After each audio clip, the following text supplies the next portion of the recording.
Hutzel from intensivecareathome.com, where we provide tailor-made solutions for long-term ventilated adults and children with tracheostomy and where we also provide tailor-made solutions for medically complex clients at home, for clients on home TPN, but we also provide tailor-made solutions for hospitals and intensive care units.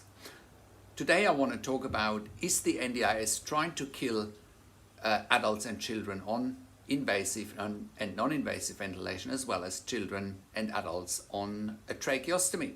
And this is a very timely topic, and the NDIS, I'm sure, doesn't want to talk about it and is trying to sweep it under the carpet, what's really happening on a bigger picture level. So Bill Shorten's office at the NDIS, they're trying to cut NDIS plans, even though clients, NDIS participants, need 24-hour intensive care nursing. And that is evidence-based through, for example, what you will find on our website, the Mechanical Home Ventilation Guidelines. This is evidence-based by doctors' letters, by OT letters, physiotherapy letters, and so forth. And the NDIS is trying to conveniently ignore it, trying to sweep it under the carpet, and is not giving their participants evidence-based nursing care, intensive nursing care. Right, so we have evidence that the NDIS does not give clients or participants actual evidence why funding is cut, and they're not giving NDIS participants evidence why all of a sudden an intensive care nurse looking after a client with a tracheostomy, invasive or non-invasive ventilation, that an intensive care nurse can be replaced with what the NDIS calls a high-intensity support worker. Right. So when you look at intensive care in general, not even a general registered nurse can look after a tracheostomy unless they've worked in intensive care for a minimum of 2 years, or not even a general registered nurse can look after a patient on BiPAP, adult or child. And again, patients with BiPAP or mechanical ventilation, invasive or non-invasive, as well as tracheostomy, they're generally speaking in ICU. Now, in this day and age, people can live in the community with intensive care at home, for example. Again, it's evidence-based. And intensive care beds can be freed up with our service, and the cost of an intensive care bed can be reduced by about 50%, and an intensive care bed is around $5,000 to $6,000 per bed day, and we can provide that service at home for approximately half of the cost. Plus, you have the added on bonus of having a free intensive care bed. But what we're seeing at the moment is obviously the NDIS trying to cut corners, not looking at the evidence, and being very ruthless and quite literally, wanting to kill or potentially murder people to save money. It has to be spelled out, because that is what's happening in reality. Some of our clients in the past that were on mechanical ventilation or had unstable airways with tracheostomy, the NDIS was only funding overnight care, was not funding day care or day intensive care nurses. They were only funding overnight intensive care nurses. And those clients, just as we predicted at the time, were dying during the day because either families or support workers or even general registered nurses could not manage medical emergencies at home for clients with a tracheostomy or with mechanical ventilation, right? And that, in my mind, is a crime. And the NDIS is busy trying to sweep it under the carpet. In the meantime, the NDIS is busy trying to cut more NDIS plans for clients where it's evidence-based that they need intensive care nurses 24 hours a day. And it's outrageous. It's a disgrace. Again, I believe it's a crime against humanity, and it needs to be spelled out what the NDIS is trying to do. So, people of the NDIS, do you want more casualties? You know exactly the clients that I'm talking about. Do you want more casualties? Do you want more children to die? Is that what you want? So, coming back to the funding cuts that we have seen, again, we have evidence for it. And the evidence is, in doctors' letters, in our nursing assessments, and the evidence is again on our mechanical home ventilation guidelines that you can look up on our website, that only a client, adult or child at home with invasive or non-invasive ventilation needs to be looked after 24 hours a day with an intensive care nurse with a minimum of 2 years intensive care nursing experience. And that's exactly what we're doing at Intensive Care at Home. Also, what's very important, we are bringing standards in the community, standards that the NDIS conveniently is trying to diminish, or even eradicate, right, in the name of cost, instead of looking what is clinically necessary, right? It's extremely unethical.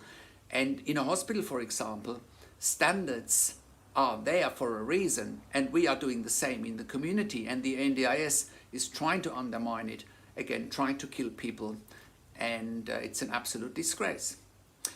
It's, you know, replacing an intensive care nurse with a high intensity support worker is like replacing the pilot on an airplane with a cabin crew.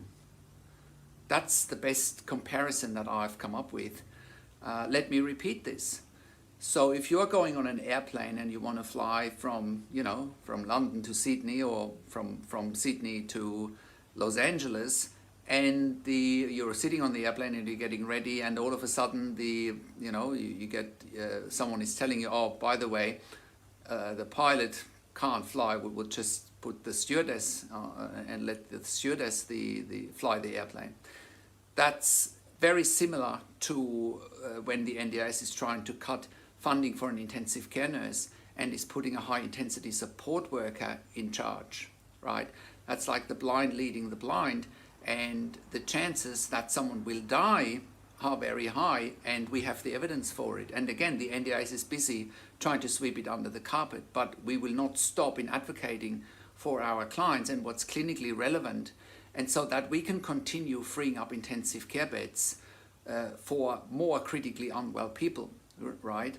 So it's a win-win situation that we're trying to create, or that we are creating on a day-by-day basis, whereas the NDIS is trying to cut funds and basically killing people, and then get them off the NDIS and then cut the NDIS bill altogether, right? It's an absolute disgrace.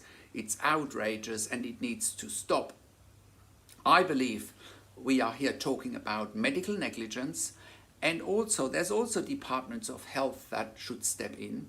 If the NDIS for whatever reason says, look, it's not our job to fund nursing care, then departments of health need to step in, right? Everyone is talking about getting people out of hospital. Well, walk the talk, and don't just make noise and then do nothing, right? There's enough services out there that can keep hospitals empty, but you actually need to use them, and you need to shift the money in the right direction so it can actually be a real win-win situation for everyone. So, you know, it also makes me wonder at the NDIS, you know, when we see those NDIS plans, again, they're not evidence-based. It just often says things like, you know, we have decided to reduce the funding, or we have to decided to not fund nursing care, without any evidence, without any clinical explanation, right? And again, it's highly unethical. I do believe it's a criminal act because it clearly has killed people, and it might continue to kill people if the NDIS continues down that path on wanting to cut NDIS plans for literally intensive care patients, because we are taking patients home from intensive care, adults and children, and cut the cost of an intensive care bed. And the NDIS should have an interest in that and walk the talk. And the state and the federal government should work together to achieve that, because everybody is winning if that can be achieved. And back to the NDIS bureaucrats, show us the evidence why a high-intensity support worker can do the work of an intensive care nurse, if not even a general registered nurse can do the work of an intensive care nurse without the training. And people of the NDIS, let me ask you another question. If you were a patient in intensive care, you or one of your family members, God forbid, would you want a quote-unquote high-intensity support worker to look after you instead of a highly qualified intensive care nurse? Please answer that question below this video. Leave your comments. I'm outraged by all of this, what I'm seeing at the moment within the NDIS. And what we're also finding is the people that are making decisions at the NDIS, when we ask them what are their qualifications and what makes them qualified to make decisions about patients on life support, what makes them qualified to make decisions about adults and children on ventilation, tracheostomy, we get silence. Why do we get silence when we ask that question? What makes them qualified to make life or death decisions about intensive care patients? Why is it that there's silence? So they are not intensive care nurses, they're not intensive care doctors, they're not health professionals even. So how do they make decisions? Make it transparent. Bill Shorten and his office and the whole NDIS agency, make it transparent. Show us the evidence. There is no evidence for what you are claiming. So I hope that sheds some light on what's really happening at the moment within the NDIS, especially when it comes to long-term intensive care patients, patients on BiPAP, CPAP, tracheostomy, long-term ventilation, but also otherwise medically complex patients with unstable airways. You know, the NDIS apparently is all about choice and control. The NDIS apparently is all about making sure that people are not disadvantaged. Well, nothing could be further from the truth. It goes as far as that NDIS participants are dying because the right level of funding is not being given, even though there's overwhelming evidence. So I hope that helps. If you have a loved one in intensive care and you want to go home, especially long-term ventilation, tracheostomy, just as we discussed, you should contact us at intensivecareathome.com. Contact us on one of the numbers on the top of our website. Or simply send us an email to info@intensivecareathome.com. Also, have a look at our membership for families in intensive care at intensivecaresupport.org. There you have access to me and my team, and we answer all questions intensive care and intensive care at home related 24 hours a day. And have a look there. We also provide medical record reviews for our clients and also do nursing assessments for our clients. You should contact us as well. Subscribe to my YouTube channel for regular updates for families in intensive care and intensive care at home. Share the video with your friends and families. Let everybody know what's happening here in Australia with the NDIS. What a disgrace, what's happening there at the moment. Click the like button, click the notification bell, and comment below what you think about this video. What's your opinion? And if you're working at the NDIS, show us your evidence for the decisions that you're making. Show us your qualifications about the decisions that you're making, because it appears to be like there are no health professionals within the NDIS making decisions about clients, adults and children with tracheostomies, invasive and non-invasive ventilation. Show us your qualifications, leave your comments. Thanks for watching. This is Patrik Hutzel from intensivecareathome.com, and I'll talk to you in a few days.